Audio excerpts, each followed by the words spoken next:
आज मी तुम्हाला दिवाळीची पहिलीच रेसिपी घेऊन आले, ती म्हणजे गोडाची शंकरपाळी। बऱ्याच जणींची ही फसते आणि ती व्यवस्थित सुद्धा होत नाही, कडक होते, कधी तेल पितात किंवा तेलामध्ये विरघळून सुद्धा जातात। तर आज मी ते तुम्हाला अचूक प्रमाणासह एकदम छान अशी शंकरपाळी बनवून दाखवणार आहे। त्यामुळे तुमची शंकरपाळी कधीही बिघडणार नाही आणि चवीला सुद्धा खूप छान लागते आणि बिस्किटापेक्षा सुद्धा खुसखुशीत, तसंच खारीपेक्षा सुद्धा जास्त लेयर्स याला तुम्हाला दिसते आहे, तुम्ही बघू शकतात आणि तशा आहे सुद्धा आणि झाल्या सुद्धा। त्यासाठी मी इथे कसं पीठ भिजवलेलं आहे व प्रमाण कसं घेतलेलं आहे ते सगळं मी इथे तुम्हाला सविस्तर सांगणार आहे।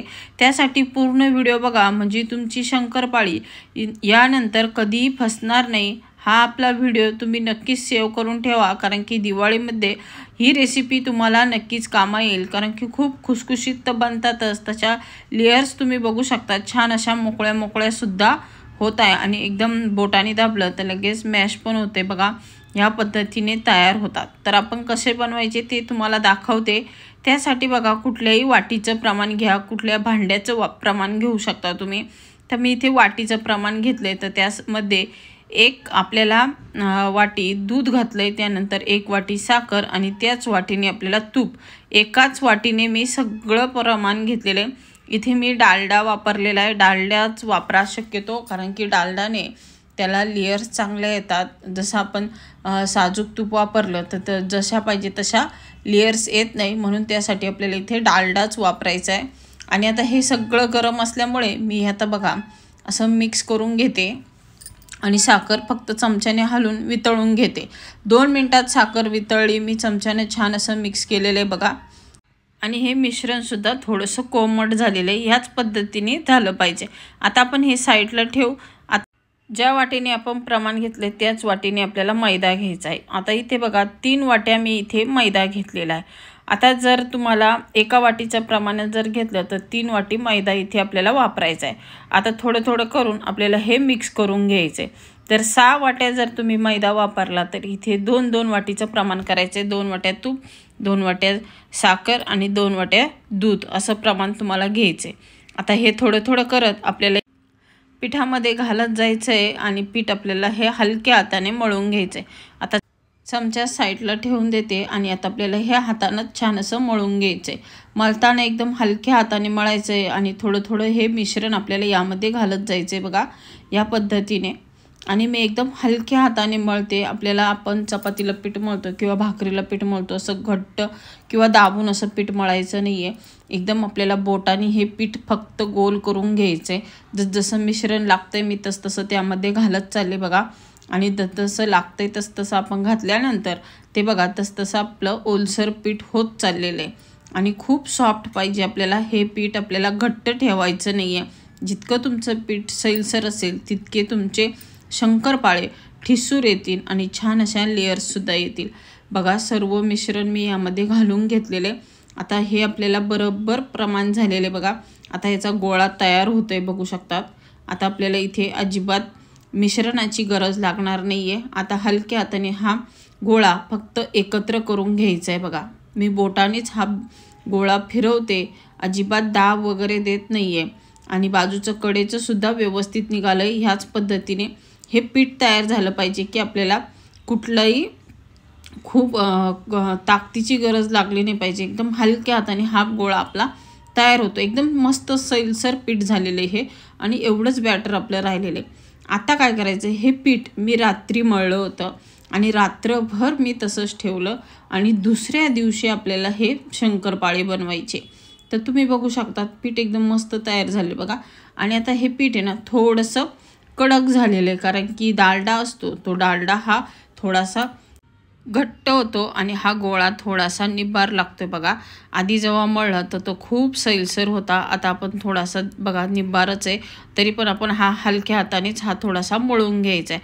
आता त्यामधला एक गोळा आपल्याला काढून घ्यायचा आहे आणि त्याचा आपल्याला हे लाटून घ्यायचं आहे। आता जितका पाहिजे तितका आपण आकाराचा असा मोठा आकाराचा थोडासा घ्यायचा आहे, कारण की आपल्याला शंकरपाळी थोडीशी जाडसरच पाहिजे, म्हणून थोडासा आपण चपातीला घेतो ना त्याची 2 उंडे इतका घ्या आणि नंतर हा आपल्याला लाटून घ्यायचा आहे। तर तुम्ही बघू शकतात हा लाटताना सुद्धा बघा बाजूने चिरा वगैरे जात आहे, ह्याच पद्धतीने झाला पाहिजे। चपातीसारखा एकदम मऊ किंवा असा छान असा झाला नाही पाहिजे। जितके छान चिरा याला पडतील तितका तो फाटल तितकाच त्याला लेयर्स शंकरपाळीला छान येतात। तर बघा मी इथे लाटून घेतलेला आहे सगळा। आता याच्या आपल्याला शंकरपाळी पाडून घ्यायचे। तर तुम्हाला जशी पाहिजे तशी त्या आकारामध्ये तुम्ही छोट्या मोठ्या करू शकता। जर तुम्हाला माझी रेसिपी आवडली तर प्लीज लाईक शेअर आणि कमेंट करा। आणि अजूनपर्यंत सविता फूड अँड आर्ट या चॅनलला सबस्क्राईब केले नसेल तर सबस्क्राईब करा। आता यापुढे मी छान छान अशा रेसिपी तुम्हाला दिवाळीच्या घेऊन येणार आहे आणि त्यासुद्धा सोप्या पद्धतीने आणि अचूक प्रमाणासह ज्या तुमच्यासाठी खूपच महत्त्वाच्या राहणार आहे। तर आता बघा इथे बघा मी सर्व शंकरपाळी एकाच आकारात मस्त कापून घेतलेली आहे आणि लगेच ती सुटते सुद्धा ह्याच पद्धतीने झाली पाहिजे। आता कडेकडेचं जे आहे ना एक्स्ट्राचं ते आपण काढून घेऊ आणि जे आकार व्यवस्थित चौकोन आलेला आहे ते ठेवू। आणि आता हे आपल्याला मी तुम्हाला काढून दाखवते किती जाड आहे हे। आता बघू शकतात ह्या पद्धतीने जाडी पाहिजे, खूप पातळ ठेवू नका नाही तर लेयर्स येणार नाही त्याला। जितकी जाड असेल तितकेच लेयर्स त्याला मस्त येतात आणि छान शंकरपाळी बनतात। आता दुसरीकडे गॅस चालू करून आपल्याला तेल तापवून घ्यायचं आहे। आता तेल तापवताना खूप कडकडीत सुद्धा तापवू नका नाहीतर शंकरपाळी वरतून लाल होईल आणि आतून तशीच कच्ची राहील। तर थोडंसं तेल तापलं की आपल्याला त्यामध्ये शंकरपाळी घालून घ्यायची आहे आणि मीडियम गॅसवर आपल्याला हे तळून घ्यायचे। खूप पण कमी करू नका आणि गॅस खूप पण फास्ट ठेवू नका, मीडियम याच्यामध्ये ठेवून आपण हे तळून घेणार आहे। तळायला थोडासा वेळ लागेल, 3 ते 4 मिनिटं लागतील, पण तुमची शंकरपाळी खुसखुशीत आणि छान असे लेयर्स येतात आणि आतून आणि बाहेरून दोन्हीकडून परफेक्ट तळली जाते। तर बघू शकतात तुम्ही जसजशी शंकरपाळी तेलामध्ये तळली जाते तसतसं हळूहळू त्याला लेयर्स सुटायला सुद्धा लागलेले आहे। मी तुम्हाला दाखवते, बघू शकतात तुम्ही। ह्या पद्धतीने आपल्याला तळून घ्यायचे आहे आणि जसजसं तळलं जाईल तसतशा त्या मोठमोठ्या पण होणारे, आतून सुद्धा तळल्या जाणारे आणि लेयर्स सुद्धा त्याला सुटल्या जाणारे। आता बघू शकतात लेयर्स छान अशा सुटलेल्या आहे आणि एकदम हलक्या हाताने हलवायचं नाही तर त्या लेयर्स सुद्धा तुटू शकतात। आणि बघू शकतात तुम्ही एकदम मस्त अशा आपल्या शंकरपाळ्या मस्त तयार झालेल्या, आतून बाहेरून दोन्ही बाजूनी छान अशा तळलेल्या बघा।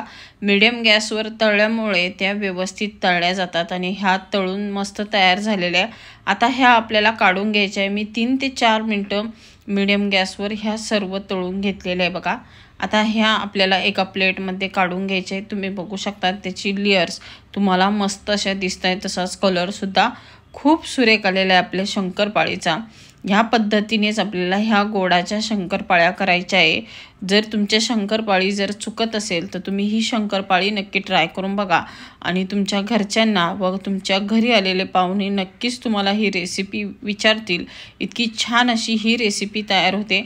आता ही बघा प्लेटमध्ये मी सर्व काढून घेते, बघू शकतात कलरसुद्धा किती सुरेख आलेला आहे, तशाच लेयर्ससुद्धा खूप मस्त आलेले आहे। जशा पाहिजे तशा आपली इथे शंकरपाळी तयार झालेली आहे। आता ह्या पद्धतीने आपण सर्व तळून घेणार आहे। तळल्यानंतर मी तुम्हाला दाखवते, बघू शकतात जाडीसुद्धा किती शंकरपाळीची दिसते, तशाच लेयरसुद्धा खूप मस्त दिसते आहे। ह्याच पद्धतीने आपली शंकरपाळी तयार झाली पाहिजे, म्हणजे तुमची शंकरपाळी कधीही बिघडणार नाही आहे। किंवा जर तुमची शंकरपाळी बिघडत असेल तर नक्कीच ही रेसिपी ट्राय करा आणि रेसिपी आवडली असेल तर लाईक आणि शेअर आणि सबस्क्राईब करायला मात्र विसरू नका आणि तुमच्या मित्र आणि मैत्रिणीला ही रेसिपी नक्की शेअर करा, तुमच्या नातेवाईकांना सुद्धा शेअर करा। ह्या दिवाळीला ही रेसिपी त्यांना नक्कीच ट्राय करायला सांगा जर त्यांची सुद्धा रेसिपी फसत असेल तर, कारण की एकदम सोपी रेसिपी हे। जर अचूक प्रमाण आणि ह्या पद्धतीने पीठ जर भिजवलं तर तुमची रेसिपी कधीही चुकणार नाही।